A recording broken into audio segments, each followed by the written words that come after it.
popcorn. We are two niggas spoiling movies. Yeah.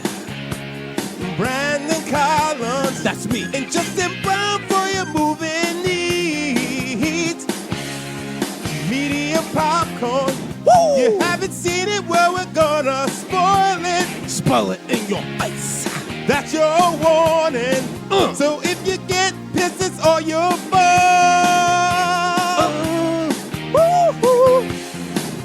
Folks, please sign up for Patreon at patreon.com/mediapopcorn so I have good medical coverage because I am going to be sweating throughout this whole episode. Battling, I guess maybe the flu. I think it's a sinus infection, but either way, I've been delirious the past few days, and that's not just like from watching this movie.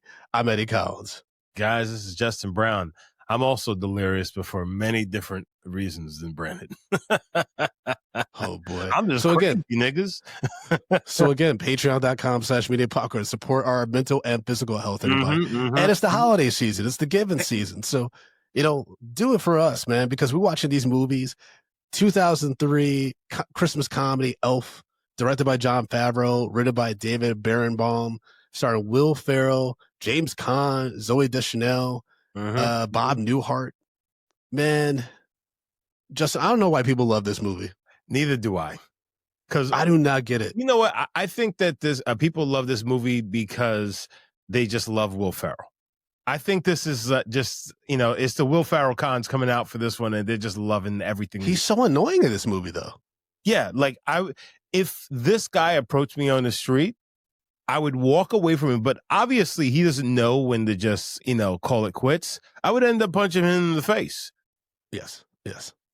Well, I mean, and not punching, assaulting this man. Yeah. Well, producer Lluvia did pull up some trivia where she said that James Caan apparently told Will Ferrell several times in the making of this movie that he's not a funny person, but it actually worked out for their chemistry on screen. Oh, I imagine so. Oh, he's like, you're not funny. I mean, it's similar to Tommy Lee Jones to Jim Carrey, right? When they did Batman Forever. Well, yeah, I mean, which is hilarious. Speaking of Jim Carrey, apparently he was potentially considered to play Buddy, which would have been fucking just wackadoodle. That would have been too much. Because Buddy's already cuckoo bananas. But also, this is 2003. 2003, Jim Carrey. What was he doing in his career at that point? I think he had just done Eternal Sunshine of the Spotless Mind, so he was getting more into dramas and stuff. Yeah. That makes sense on why he didn't do this, because if this were the 90s, oh yeah, he would have been all over this. Yeah, it would have been too much. I mean, Will Ferrell, honestly, like, I remember seeing this movie and kind of being like, this is fucking annoying, but then he followed it up with this, I think, with Old School, and then he, like, made a new fan out of me. Wait, Old School came after this? Did it?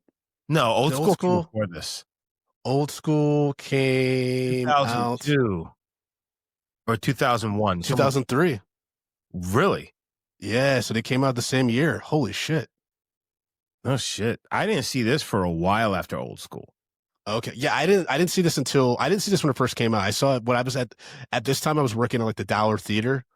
So like I was working like, like when you get to like the movies are about, this is back, folks, if you can remember, this is back before the theatrical windows to go on like to DVD or VHS were like almost 3 months. Yeah.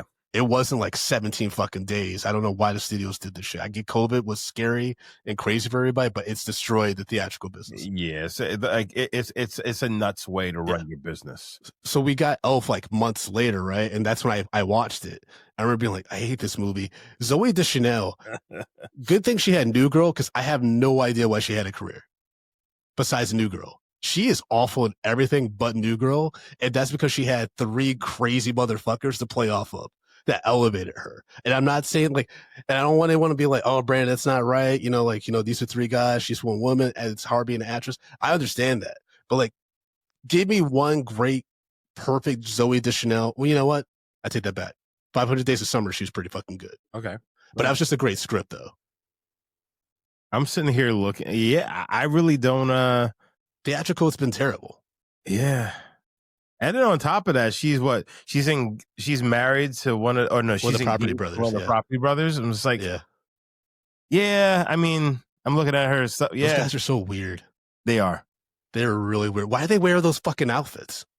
Like, why does the brother always have a tucked-in shirt? He's doing construction. The fuck are you doing? He ain't doing. That makes me. He ain't doing Yeah. anything on those sites. He just breaks a wall. I'm like, nigga, like that's insane. You don't have a tucked in.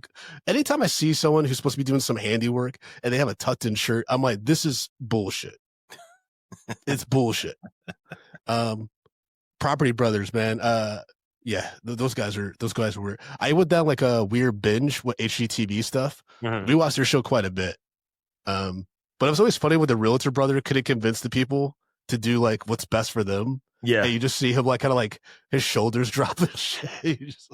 You know, like, right. I used to watch the Property Brothers in like hospitals and things like that, or like doctor's appointments. Okay. Going for the kids, with the kids, pregnant, stuff like that. Like that's because they're always playing at a doctor's office. Like that's a formula. That's the only time I ever see him. Like they must be caking so well off of every doctor that's playing. Oh yeah, we watched those Property Brothers and was it Lover Listed? We watched that a lot. Yeah. Until they split up, and now they have a new woman who's like I think might be like Afro Latina or something like that, but it's not the same chemistry. It's kind of weird. Yeah, I don't know. Anyways, Elf, 2023. So when did you see this movie? Oh man, first time. I probably saw the whole thing in its entirety, maybe like 3 or 4 years ago. Oh wow. Okay. Yeah, I avoided this movie. I knew that it was annoying. Yeah. Because it's because the people that love it are annoying. Yes, that's that. We got to call a spade a spade. Yeah. The people that love this movie, which I don't know many personally, who mention Elf as their favorite Christmas movie. Like at the very least, it's like a Christmas story. Which after watching it again for the podcast, I'm like, I can kind of get why someone will watch this every year. One, it's nostalgia. Like it's one of the first movies we saw like a TNT and shit. Yeah. Christmas morning. But two, it is darkly funny at times. It's like, especially with the soap in the mouth and shit. There's some wild stuff in that movie. Oh, this movie. Soap in your mouth, nigga? I got soap in my mouth. No. Did I ever tell you, we talked about this in the Friendship episode, right? About my second theatrical experience seeing Friendship and when he put the soap in his mouth.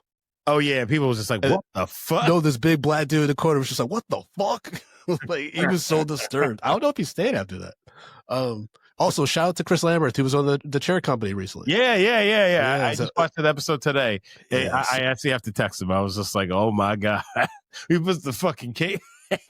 I've never watched a show that's like getting more and more uncomfortable as I watch it. You know what I mean? Yeah. You're just like, "Oh, this is gonna be so dark at the end." It's so fucking weird. Which I kind of wish that this movie. So, I'm looking at the Wikipedia page for this movie. It says Ferrell's performance as Buddy in particular was praised by critics. Is that just because he fully committed to the insanity of this character? It has to be. Because yeah. There's lots of whimsy in fucking Will Ferrell's eyes.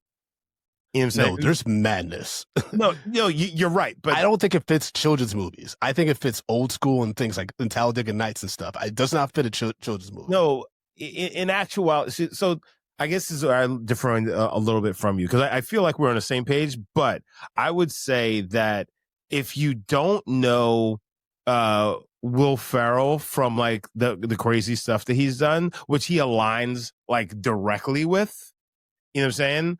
Like him dressed as an elf with those big fucking glaring blue eyes, it does give you, it's just like, oh, this guy's an elf. You know what I'm saying? Yes. Because he does play child or a childlike adult very well. Yeah, but that doesn't make any sense. There's so many plot holes in this movie. Oh yeah, starting at the beginning. On Christmas Eve, a baby in an orphanage crawls into Santa Claus's sack while he's digging some cookies and milk and shit. And he gets taken to the North Pole. They immediately know who he is. They're like, they have a picture of his birth mother, James Caan's character. Like, they didn't know that he had this son because, like, he moved to the city and she didn't want to go. Then she died, had this baby, orphanage. Now they're just like, we're going to raise this human baby. Bob Newhart's like an elf. He's like, I'll just raise this baby. But then the thing is, Justin, as we jump forward, like, the baby's being raised, they think he's an elf and everything, right? The elves, okay. I'm trying to be mindful of how I tried to, like, describe this. Mm-hmm. The elves seem like, for the most part, like they're functioning adults. You know what I mean? Yeah. Why is Buddy the way he is? And I'm not talking about the poor toy making. I'm talking about just in general. Like the other elves talk about him like in mature, like they're teasing him, but they talk about him in mature language. They seem to kind of like know which way is up. Mm-hmm. Buddy can barely like. I'm surprised Buddy survived to be 30 years old, which is insane that they're saying Will Ferrell's 30 in this movie. Yes, because he looks like he's 82 years old. Yes, and so when he's creepily doing it, peeping Tom with Zooey Deschanel in that shower at this Macy's type place or Bloomingdale's, whatever the fuck it's supposed to be, mad creepy. Mm-hmm. Because she looks like she's 19 in this movie. She's probably older. She's probably like in her mid-20s when they made this, but I didn't like that. So, all right, this movie came out 22 years ago. So he was 36 when he did this film. Yeah, he looks all of 42. Yeah. And he had those hard SNL years. I mean, he was a star in SNL, but like that wears you down. Yeah. You know what I mean? Yeah. It's not until people get like step away from it that you start seeing the shine in their eyes again. No, think about it. Look at Pete. Look at Pete Davidson. No, I he looks great now. You know, it's funny because what's that? He did like an Alexa or a commercial, stuff like that. Bro, I wasn't looking up at first, and I didn't know that it was him. And then like I looked up, I was like, oh wow, he looks like healthy again. Yes. Yeah. Very much. It's like John Mulaney. Like John Mulaney, like you're like, oh, like he looks healthier now that he's like been sober consistently. He's got 2 kids and stuff like that, which is so funny. Like it's darkly funny for me. Like when you watch a stand-up special and he talks about being a drug addict, and having like interventions ran by Nick Kroll and shit. Yeah, and you're just like, he's such a square-looking dude. So to know that he does like crazy cocaine and amounts of cocaine and stuff like that, it's just the crazy thing is though, those are the dudes who are fucking drug addicts in New York. People have this misconception that the drug addicts are all like fucking, just like weird baseheads. But there's a lot like those guys, especially the finance guys who look like they have it all together, which he kind of has that kind of feel to him.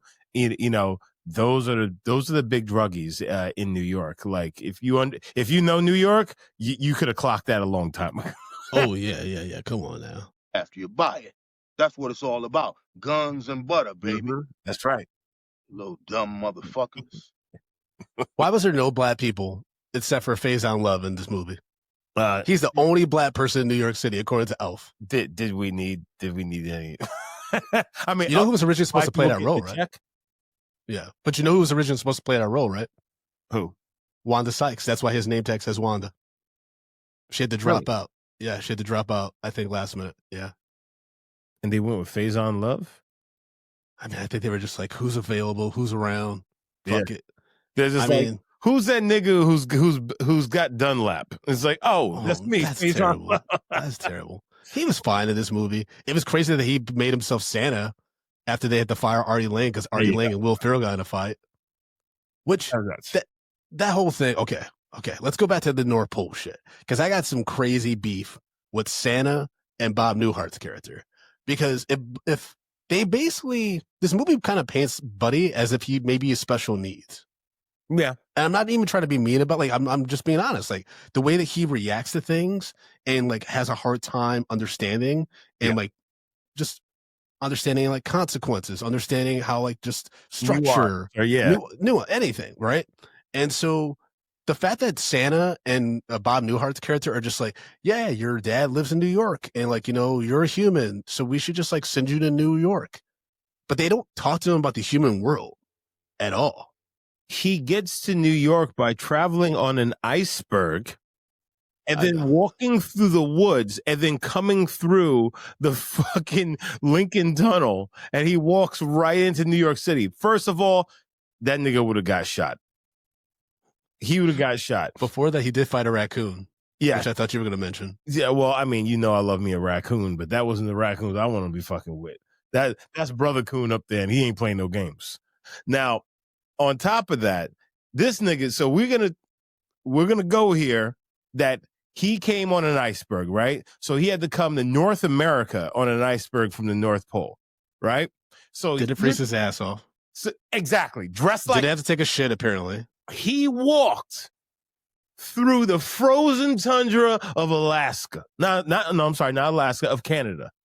Because Yeah, so he walked through Canada, through the length of Canada, came down through Canada, passed by probably like, well, no, he wouldn't pass by Toronto because that's kind of over the Great Lakes. But either way, comes straight down, comes through like Buffalo or like Syracuse and shit like that. You telling me this nigga got no fucking bullet holes in him walking around dressed like that? Well, also, like, he didn't stop anywhere to get food. Like, maybe that's why he's so famished when he gets to New York City. Nigga, he and he eats the used gum. Yeah, I mean, yeah, that's the thing is he does change into an actual business suit, which means that he took off that elf outfit at one point, which had to smell to fucking high heaven. Ugh. Because that's like heavy wool, bro. Yo, this nigga's walking around dressed like Robin.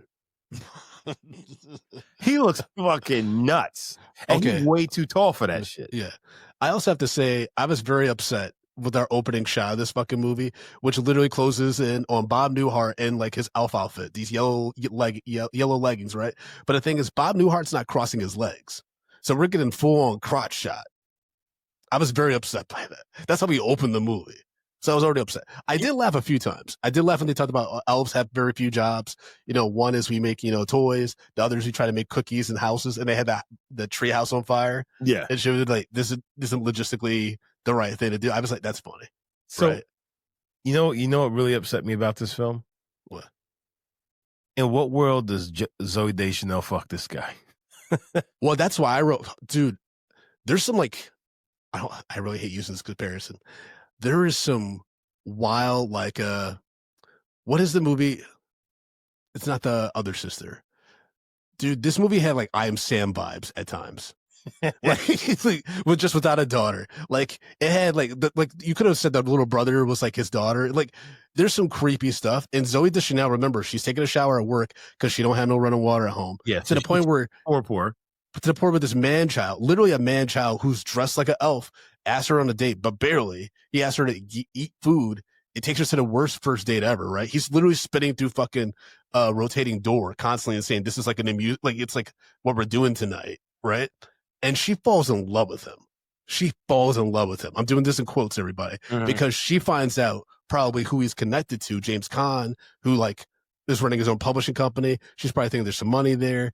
She gets pregnant real quick. Like there's some nefarious shit going on, and there's such desperation in her eyes. I was like, there's a dark story with Zooey Deschanel's character because she's not a good singer. She said apparently she was hired over who else did they want for this role? She won because of her singing. She won the role because of her singing over who is it? Katie Holmes.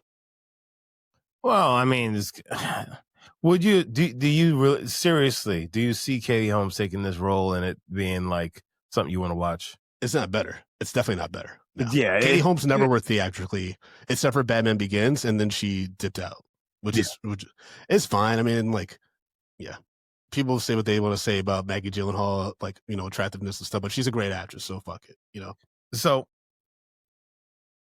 okay, let's get into this. I had to take a sip on this.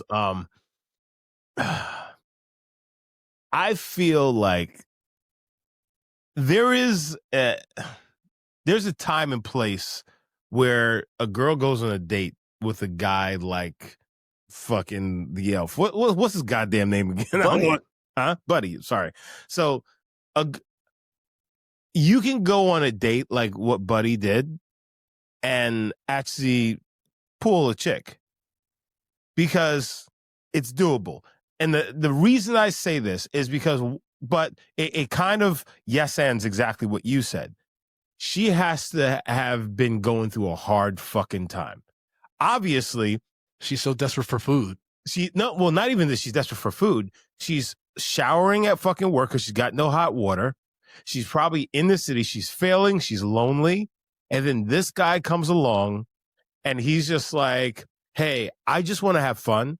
I want to bring childlike wonder into your life, right? And then she's just like, this is nice. I don't have to think about the struggle that I'm in every fucking day because this guy's an escape from that. Now, hold on. Stay with me, Brandon. Stay with me, Brandon. But there's things that's gonna have that's gonna have to go along with this. For one, he'd have to be attractive, right? Will Ferrell looks like a fucking, a 50-year-old, right? Then now the other thing he'd have to be laying major pipe. Do you see Will Ferrell's? Do you see Buddy laying down major pipe? No. Exactly. So that's why I don't get it. Because like if she was, and also you wouldn't want that. What do you mean? You wouldn't want that. You wouldn't want that little slang that candy cane on her. No, that's not a candy cane, dude. That's like probably like a little fucking candy corn at best. That's not good, dude. Yeah. And also think about him kissing her. Mm-hmm. Think about all the nasty flavors she is tasting. He's eating used gum that's on subway line stains. He's eating fucking cotton plugs for your ears. He's chugging 2 liters bottles of soda and eating spaghetti covered in Pop-Tarts and chocolate and all kinds of things. That scene, that first take, made Will Ferrell puke, by the way, which rightfully so, because that was fucking disgusting. So he's digesting all of this. So it's rotten. Yeah. Rotten. Just disgusting. And so I'm like, again, to our point, like, I think we're both on the same page. She had to be so fucking desperate for just security that she's like, I guess, buddy. No. Or she sees the fact that, like you said earlier, she's attached to James Caan's character, who's obviously a very rich man. That doesn't come to the end, though. Unless she's able to figure out the little brother who he is, but that's not. You know what I mean? I mean, listen, some of these New York women are crafty. They crafty as fuck. Even in 2003? Yeah. There's no Google back then. 2003, baby. They crafty. But she's also looking at it just like, well, I mean, this nigga's about to die of fucking diabetes at any point. All he eats is candy. I mean, he does say, like, I'm from the North Pole and I know Santa, like, for real. Like, she sees him get in a fight with Artie Lang, who's playing, like, the mall, like, the shopping center Santa, which that was just crazy seeing Artie Lang without that fucked up nose, because I'd done some radio with Artie Lang, and he was all... Artie Lang was so fucked up on the radio show I did. He left the show. He's the co-host of the show. Mm-hmm. He stepped out. He's like, I'll be right back, guys. He stepped out and I guess went to his apartment or a hotel, where the fuck he was staying at, got high, doing whatever the fuck. And then they called him at his house and he dialed into the show. And he's like, oh yeah, I just went home. And they're like, we're doing a show. Yeah, that didn't last too long. Yeah, only a white man. Only a white man. Imagine if I did that. Really, we're recording a studio. I just left. I mean, that's almost, the same kind of thing where like you're doing a live show, and then you just fall asleep on fucking camera. Yeah. Like dead asleep. Like that's almost the same thing. Remember that? When did that happen? Huh? When did that happen? Nigga, that wasn't me. Oh, okay. Oh, yes, my show. Yes, that did happen. I blacked that out. No pun intended. Check out drunkblackhistory.com, everybody. I thought we were talking, because you weren't at the comedy show with Dylan and Mike Brown, right? That we did in Jersey, right? No. We're like this dude who's hosting. So we got booked for like some show out in bumfuck Jersey, bro. This is years ago. Like I would say almost like 10 years ago, right? We got booked for a private, like a fundraiser show at this bar. We didn't know it was a bar. We thought it was like, this person was like, hey, I like you guys. We'd love for you to come out to this bar. We're going to be raising some money for charity, but I'll be able to pay you and get you free drinks and stuff, right? So we get to the bar, and it's just a bar in Jersey. Mind you, it took us we had to take the NJIT to a bus to get there, right? Dylan and Mike, I think, split a taxi to the venue, and I got there too. So we're all there. And like no one knows that there's supposed to be a show, which is the worst nightmare ever as a stand-up comic. And then there's one guy there that's supposed to be on the show. He's drunk as fuck. He's this like Italian dude, and he's all distraught because like he found out his girlfriend was cheating on him. They broke up, and he's supposed to be our host. Yes. And so eventually the woman who runs the bar comes over. She's like, oh great, y'all here. Okay, there's some food over here. There's like a half-ass buffet that look had been there for 7 days. And then she's like, and we're just gonna set up a microphone, y'all boys can get started. And we're like, what? And so then the host is just like, I guess I gotta be cool, I gotta be funny. And he goes up and proceeds to bomb for about 6 minutes. Oh, no. And then he just starts crying. And then he just says, well, that's it. Doesn't bring anybody up. He just walks off the stage. I never saw that man again. I don't know if he's alive. So we had to do a pass the mic situation. I just took the reins because that's what I do. I'm like, we came out here, man. This is gonna be a shit show, but let's just at least have funny. Let's just at least have fun. He's like, hey, well, all right. Thank you guys very much. That's my time. So I guess next up is coming.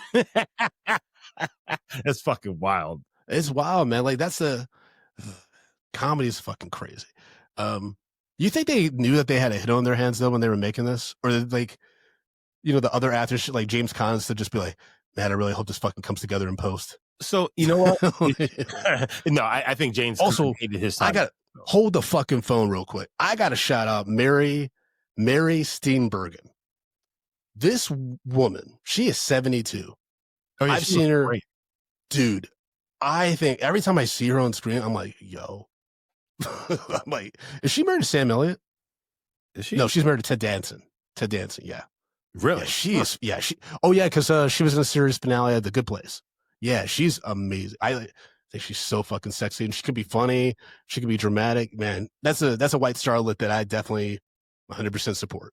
I will say that. I used to date a white woman that very much looks like her. Oh, okay. Yeah, yeah. But it turns out it was Mary. In between Ted Danson and no, she fucked herself. She's married and got a bunch of fucking surgery done, and she just looks weird now. Well, no, she doesn't. She's an influencer. She's still very attractive, but like I don't recognize her anymore. It's just yeah. So, all right. What the fuck were you? I was about to say something and you brought her up. Oh, sorry. So, James Caan, like you can tell he hated his fucking life in this movie. And like from what I get from his performance, he did not want to be here. He did not want to be here. I got that a little bit. This entire time, he was just fucking hating life. But even though he was really interested in doing a sequel. Yeah, because he probably caked off of this shit. Yeah, everybody but Will Ferrell was interested in doing a sequel, except Jon Favreau and Will Ferrell, which apparently is the reason why there's never a sequel. So I think... And I think the reason why this became such a cult classic was because, like we were talking earlier, Old School came out before this, just before this, correct? So I think so, yeah. Old School when I was that was my second year of college. Old School blew the fuck up. Everybody saw Old School. Mm-hmm. Especially if you were in college, right? So therefore, all those guys, Elf came out, they're coming home for Christmas break. Like for me, my sophomore year, coming home for Christmas break, I didn't do it. But all these white kids, they're like, oh, that guy from Old School is in a movie. Boom. And then the immediate jump over right to it. And now, again, these are people who are getting high, who are on fucking all the weed and shit like that. I could see how this could easily be very amusing to them. Yeah. Actually, Lluvia in her trivia, she pulled up that at one point was, after Old School made a Will Ferrell star, New Line Cinema tried to re-edit Elf into a more standard comedy, cutting the emotional scenes. But crew protested, led them to test Favreau's original cut, which performed better and became the final version. Yeah, because I think if they had no nuance in this movie, it would have been cool. It would have been too much. Oh, yeah. But like, even then, like when I was watching this movie, I'm like, yo, like I can't find OG, Charlie Brown, How the Grinch Stole Christmas, like even like some other like Christmas classics because they put this shit on in like the Jim Carrey Grinch movie. Mm-hmm. You know what I mean? Like, what the fuck? I don't know. I just don't get it. Like, I laughed maybe 3 times, but there's some like just really gross out scenes. Like when he burps for like a minute after like chugging that Coke, I'm like, okay, is this for children? Because if it's just for children, there's some intense adult themes happening here as well. Yeah. Like, it's not a Pixar movie where it works for everybody. You know what I mean? This is like, there's some really dark shit here. Because Buddy's homeless. Before James Caan finds out that they do a DNA test with Jon Favreau's cameo and find out he is his son, which is so funny because James Caan's like, he thinks he's an elf from the North Pole. Like that is scary, dude. Like if you find out that you have a son that you never knew about who claims that he's 30 years old even though he looks 45, he's wearing an elf costume, he says he's from the North Pole and knows Santa personally, and that you're his father, and then you realize that he doesn't have much going on up there and has no scope of the world and how things work. Like that's terrifying, dude. Or You do what James Caan's character did in this film. You lean into it and you use him for financial gain. Yeah, you exploit a story. How bad was James Caan at his job? Like, his job is to come up with new ideas, right? Mm-hmm. With the writers, to the point where they had to outsource it to Peter Dinklage's character, which I gotta say, like, that's such low hanging fruit. The jokes that they did about Peter Dinklage's calling him an elf and stuff like that. Yeah.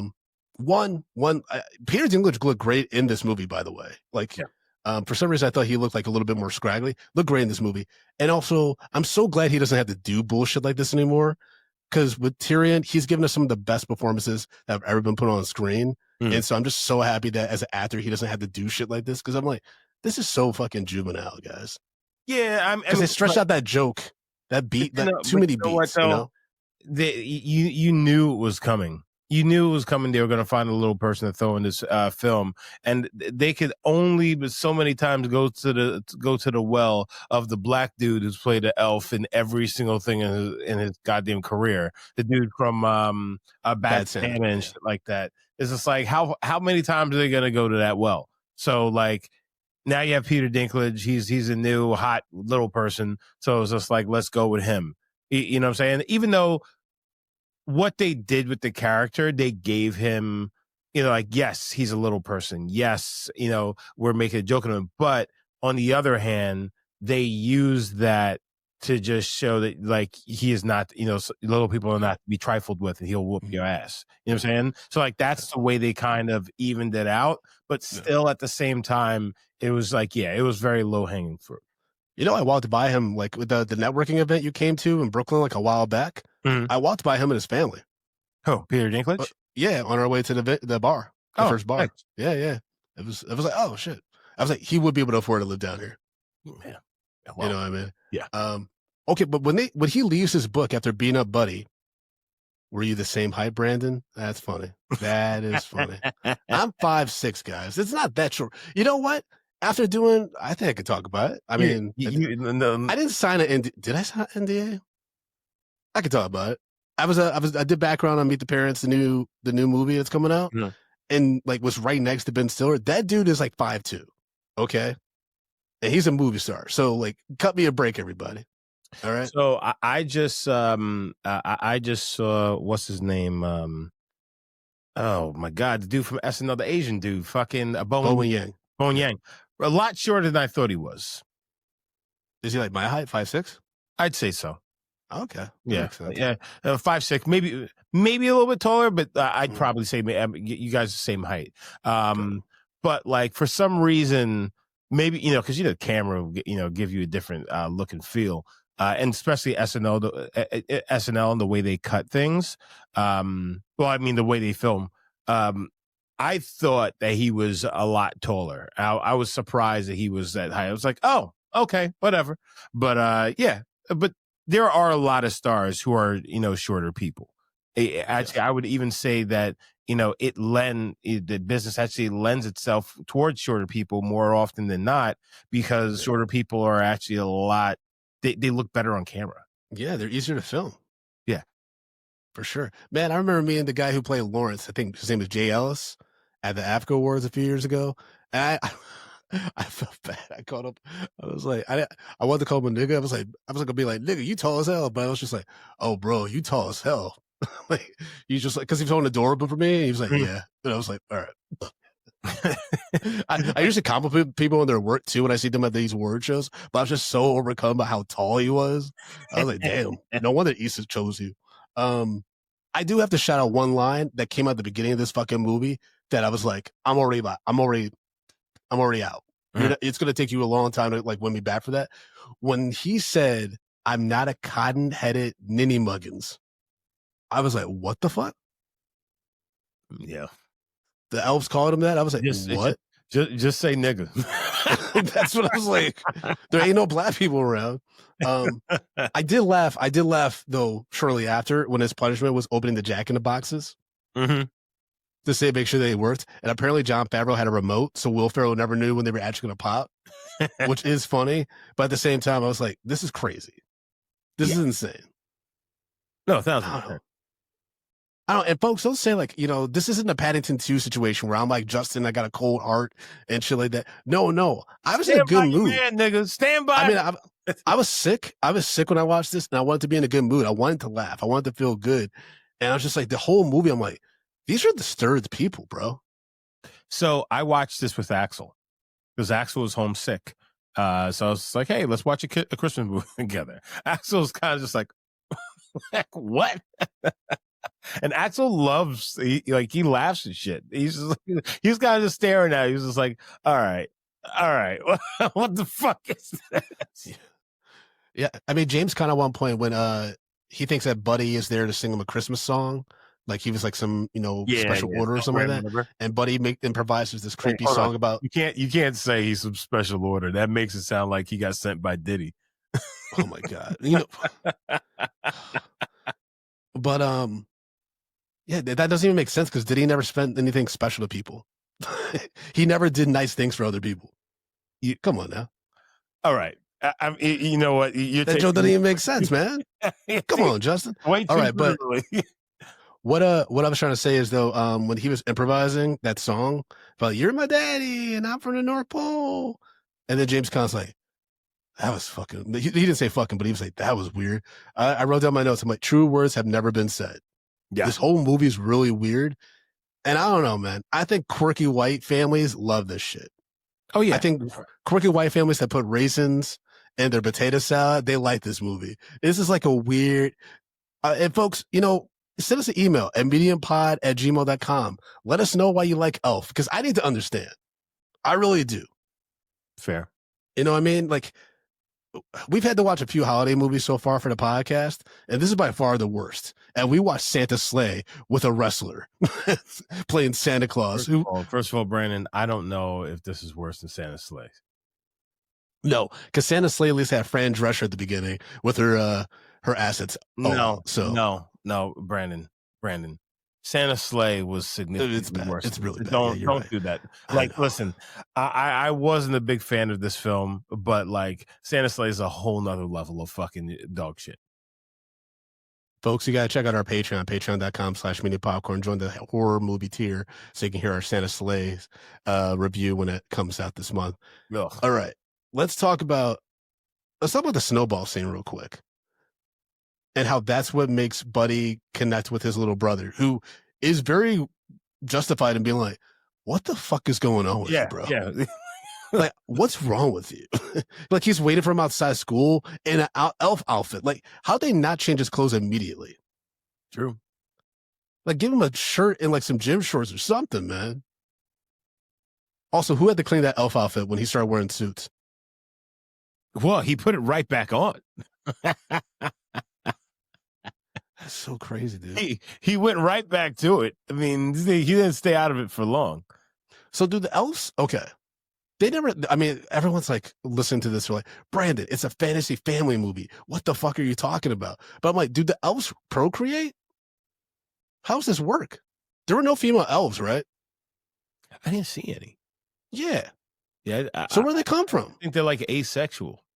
So where they come from, Justin? Huh? They're magic niggas. I know. I just had so many questions. But apparently Buddy is like he's like a Call of Duty expert when it comes to throwing snowballs. He was taking niggas out like crazy. Which also with the way he was throwing and shit like that. So is he magic to some extent?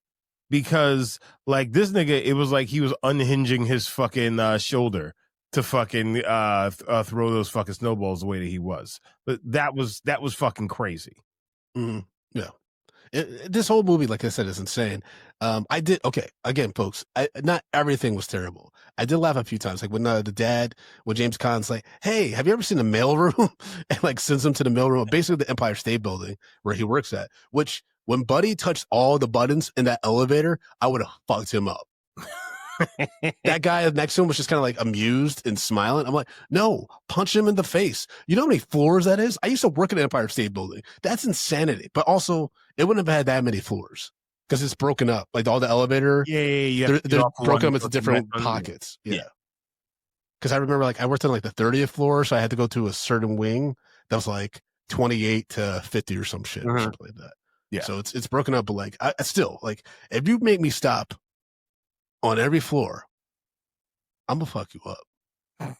Like if you're not a kid, if you're not an actual kid, Yes. that's insane. And you're wearing an elf outfit. Well, but actually, isn't that a reason not to fucking engage with him? Well, that's the thing is like when someone like this is at like if you there's really a buddy like this in New York City, yeah, everyone would avoid him. Like no one would like for sure. You know what I mean? I think nowadays they probably, someone might tase him and do a citizen's arrest or something like that. But yeah, like people would avoid him. Like he's just a crazy person. Well, I don't know. Let's not even say avoid. People would just ignore him. Yeah, ignore him. Ignore him. Nobody would pay him any fucking mind. And folks, if you've never been in New York City, that happens all the time. You could be on a subway and it's not scary. Well, I don't want to say it's not scary because especially if you're a woman and you're by yourself, this shit could be kind of intense, especially if like they're talking to you or in your space for sure. But there are just some crazy people that come on a train. They look wackadoodle. They'll start ranting. Maybe they'll start preaching. It's all like you just get used to it when you're living in New York, right? It's just the way of life. And I'm not saying it's right, but I'm also like, it's part of the world of New York, right? It's part of the mystique. Yeah. Like one time it was like July. I was like in Williamsburg, Brooklyn, waiting for the L train. And a nigga, like, it's hot as fuck in the summer. This nigga dressed like Heath Ledger's Joker came on a train and just started cackling and walking back and forth on the train. All you can do is look down at the ground. You can't look that nigga in the eye. That's one of my favorite villains, but I'm not going to engage with this dude. That was wild, dude. There's no context. He just got on the train. Why is he dressed like that? Wait. Did he have the face paint on and everything? Yeah, he had the great hair. It was good. It was a good makeup job. Like it was really good. But it was just, like I said, late July in Williamsburg, Brooklyn, on the L train, like at a random afternoon. You're just like, what? No, the funny thing is, I would get off the train just because I'm just like, there's a bomb on this train. There's no way I can stay on there. Well, I mean, that is on me. Behind that motherfucker. Yeah, that is on me that I stayed on the train because if he happened to like stall it and be like, now let's see how the world turns. Like that's on me. You know what I mean? If he takes over the train and takes us hostage, that's on me. Takes over the yeah, now. That's on Brandon. If I end up on New York one. Okay, going back to one part that made me laugh though was when he got sent to the mailroom, and he said, "It smells like mushrooms, and everyone looks like they want to hurt me." Yeah. Welcome to New York, motherfucker. Yeah. Also, was that Andy Richter in the pitch scene? Yeah. Okay, when he talked about was he the one who talked about the asparagus children, and they're all self-conscious because of how their pee smells? That made me laugh really hard. But James Caan did great deadpan in this movie. But it's probably, like you said, it's probably like how he legit felt about being in this movie. But maybe that's just James Caan. Well, I mean, obviously, I never met James Caan, through his life. But he also seemed like a very, and, outside of just this film, he seemed like he took himself very seriously.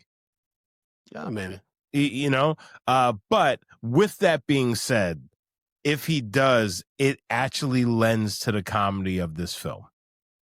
So yes. It would help a film like this, somebody who takes himself very seriously. It's like this film had Wesley Snipes in it. You know what I'm saying? Circa fucking Blade 3. Like that's what you like it'd be absolutely out of control. Folks, if you don't know what we're talking about with how insane Wesley Snipes went on Blade 3 Trinity, you gotta listen. I think it's on YouTube. Listen to Patton Oswalt talk about working with Wesley Snipes, who hated the director David Goyer on the set of Blade Trinity.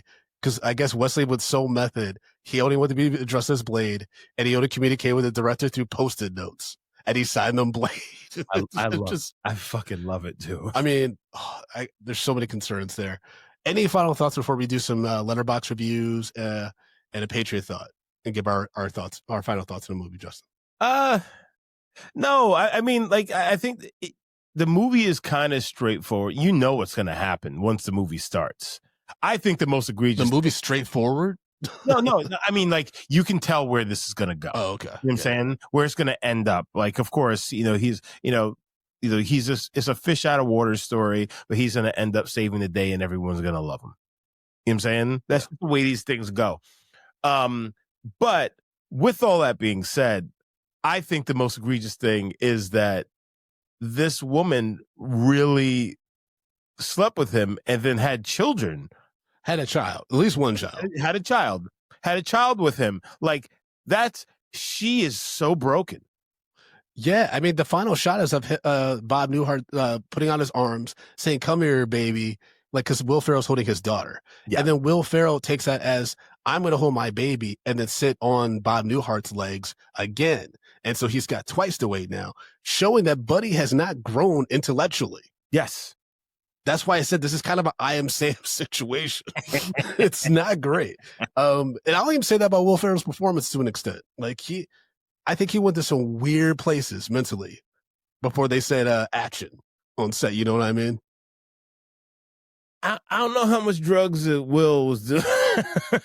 I don't think he needs drugs. I think he's just ready to go. I'm He's always been a weird guy. I mean, you know his story about his SNL meeting with Lauren, right? No. So he's so weird. He had like a suitcase full of props that he was going to use during the meeting. Yeah. He didn't know how he was going to use them, but he was like, I just have the suitcase full of props and stuff. And then like, he just never like took about, like, so he just was walking around with a suitcase full of props and shit. And he's like, oh yeah, like that's such a weird thing to do. Yes. Yeah. I wonder if Lauren was just like, they're sitting down talking, whatever. But that's when he hired him. Mm-hmm. Yeah. When he actually got hired. So he's like, oh yeah, what's in the suitcase? Yeah, he asked him what's in the suitcase, I think. Did he open it up and he's just like, props? I forgot what I think he said nothing. I think he said, don't worry about it or something like that. All right. Our producer Lluvia pulled up some letterbox reviews for Elf that she thought we should read. The first one was from James, who wrote, "I will question your entire moral standards and way of living if you say you don't like this film. 5 out of 5 stars." Question me. Well, James, email us at mediumpod@gmail.com and we'll have a debate. But I'm going to tell you, you're going to fucking lose because this movie is wild. And not in a fun way. This is weird. Cursed Tales wrote, "Why can't I pull bitches like Buddy the Elf? 4.5 out of 5 stars." Because you don't, I mean, just try to find someone. Basically, you're looking for like a female character from the set of Rent. That's how you're going to find a Zooey Deschanel like character. Like that's on the. Doesn't realistically Rent end in AIDS? Everyone has AIDS in Rent. Yes. I think only 2 characters in the cast and like the cast of characters don't have HIV. Love it. Yeah, it's. I mean, it still holds up. I still think Rent's a great musical, but it's insane. Like when I like think about it, like, but that was the culture back then. That's like that was a musical that gave voice to that community, so I was appreciated. But it is insane how many of them have. Yeah, it's like you got the AIDS. It's not like that. That's fucking Team America. All right, Tylot Lantern wrote, "A nice family movie about Santa Claus kidnapping a child and forcing him to do child labor in his workshop. 3 out of 5 stars. They're not wrong. Not wrong." Wait, okay. What if, and you had the questions, where did all those elves come from? What if Santa was just kidnapping little people and then he gives them magic, but their magic only works in fucking, in fucking the North Pole. And that's why they work there and live there, because like they got magic and, they're not seen as outcasts in the fucking world. Cause like, let's be honest, like, normal, everyday people don't look at little people like any different, but you do have people, who don't treat them well, or just like treat them shitty because they fucking suck. So it's just like, imagine you could go to a place where everyone is like you and you got little fucking powers and you just make toys and shit like that. Maybe it was not so bad, especially if you're indoctrinated since you're a fucking infant and you think this is normal. Yeah, but that's not that's a weird existence. We didn't even talk about the whole like no one has faith in Santa and stuff. We talked so much about the insanity of this movie. We didn't really scratch the surface on the plot. But folks, you can watch Elf if you want to. It's on Hulu and shit. All right. Roy Reese wrote, "None of the other elves Buddy's age act like that. There was something wrong with him." Thank you. 4 out of 5 stars. Yes. That's what I said. But it is crazy, Justin, to your point. See, these movies never go into detail. When you see people slaving away and doing the same shit all the time, or something like that. Like there's some questions there. Like I still am frustrated with Star Wars, the sequel trilogy. We never got context about who the fuck they were stealing to make these stormtroopers. I mean, John Boyega's character, like he was taken as a child to be a stormtrooper. Yeah. Because they couldn't use clones anymore. And we never learned about that. I mean, I guess that's where orphans go. Oh, God. Where do all the orphans go? Shout out to Paulo Coe. Shay wrote, the most realistic part of this is when Buddy was crossing the street and gets hit by a New York taxi cab, and he was the one who said sorry. 3 out of 5 stars. Apparently, Will Ferrell got some minor injuries filming that scene in a Lincoln Tunnel. I can see that. I guess. Yo, I was doing a shoot, and we had, and part of the shoot, like we were getting out of a taxi. So they asked the taxis, like they called the real taxis, like, hey, we're gonna pay you. They paid him like $200, something like that. We just need you to drive up in your car and whatever. Yo, I couldn't imagine. This motherfucker, I'm just like, yo, he's gonna kill somebody. This nigga's gonna kill somebody. That taxi, he was wild. I'm just so like, my character was coming across the other side of the car. I'm just like, I'm not actually going to get in because I'm just like, I don't want to get in this taxi cab. Like, bro, what do you think it's gonna take you away like the bone collector? No, I just didn't get a good vibe, man. I just didn't get a vibe from him. And like the way what he had to do and how much he kept on fucking up, you would have understood why. You understood why. Have we ever done the bone collector? No. Lluvia, we gotta put that on the list for next year for Halloween or something like that, because that movie posits that Denzel is so fucking charming, and Denzel's got the juice so much, and I think he does, that he could be a quadriplegic and bag Angelina Jolie, and not just Angelina Jolie, but like mid-90s Angelina Jolie. Anyways, I mean, come on now. All right, Karsten wrote, "It's all fun and games until you realize your diet isn't far from Buddy's." Damn, Karsten, you need help, bro. Yeah, you gotta get your get your ass checked, son. Yeah. And then we get some Patriot thoughts from about Elf. And remember, folks, when you sign up at Patreon at patreon.com/mediapopcorn, you're guaranteed to have your thoughts and reviews read on that episode. So your mama side nigga wrote, highly overrated movie. Kendall Scarberry wrote, good for its time, fun to rewatch from time to time, but I hate how much it gets quoted because it's always jagoffs screaming Santa as loud as they can right by your ear. Small popcorn. Kendall, I'm sorry about people you're hanging out with. Yeah. And then Jeffrey McKinney wrote, this movie came out when I wasn't watching Will Ferrell movies. Then I found out that Will and director Jon Favreau hate each other, each blocking the other from making a sequel. I've since watched Elf as a very fun movie, large popcorn. Jeffrey. All right, that's surprising. But yeah, apparently Jon Favreau and Will Ferrell did not get along making this movie, so much so that in their contract for a sequel, the clause was they had to collaborate again to make the sequel. Otherwise, it doesn't get greenlit. And they both refused to do it. Like, Will Ferrell turned down like $29 million to do a sequel. So, yeah. I don't know, man. All right. Well, Justin, break down our rating system, baby. Stop calling me baby. Guys, you know how we do this. We rate movies, bags of popcorn, small, medium, large, in the XM for the XM, you know. If a film doesn't deserve any hot, buttery, delicious popcorn, we throw it into the stale popcorn pile. We pile piles and piles of stale popcorn on the top of it. So, Brandon, we sat down and we watched the 2005 comedy film Elf, starring Will Ferrell, Zooey Deschanel, James Caan. 2003. I'm sorry, it's 2003. I'm sorry. What say you, sir? Yeah, this gets a small. And it only gets a small because a few of the jokes did hit me really hard. And Will Ferrell is fully committed to playing Buddy. I think just Buddy's a very disturbing character. And I think Zooey Deschanel plays a very disturbed love interest, Jovi, which makes it seem like a fake name. That sounds like Nomi from Showgirls. Like, what is your backstory, girl? Where are you running from? I just have this so much. But at least I got to look at Mary Steenburgen for a little bit. That was nice. But yeah, small. I did not enjoy this. I'm not going to watch it again. I don't get why people love this as a Christmas movie. Yeah, it's just not for me. Fair. Justin, what's your rating? All right. I'm going to give this a small as well. I think it's just one of those films that, like, I'm giving it a small because Axel sat through it. It kept him in one space. So, like, it is something that will keep a kid's attention. But other than that, I hope he doesn't start quoting this movie because I wouldn't be able to take it. Because like this is just nuts, and I hope he doesn't pick up anything from like acting like Buddy because I would have to put him in. I would have to commit him somewhere. Okay. All right. Well, folks, that's our review on Elf. 2023 movie, directed by Jon Favreau. I mean, obviously, you can watch it yourself, figure out what happens to the third act and stuff, which gets really wackadoo. We didn't talk, like I said, we didn't talk about the whole, everyone finds out that Santa's real because Santa, like, his sleigh breaks down and shit because no one believes in Santa. It was so stupid. Oh, we just avoided the Central Park fucking Rangers. Yeah, that was insane. Are like fucking Dark Knights. Like what is happening here? Yeah, I didn't like any of it. I didn't like any of it. Even the kid with the book of all the people on the good list and the naughty list. Oh yeah, James Caan was on the naughty list. I was just like, this book would be so heavy because it would be tens of thousands of pages.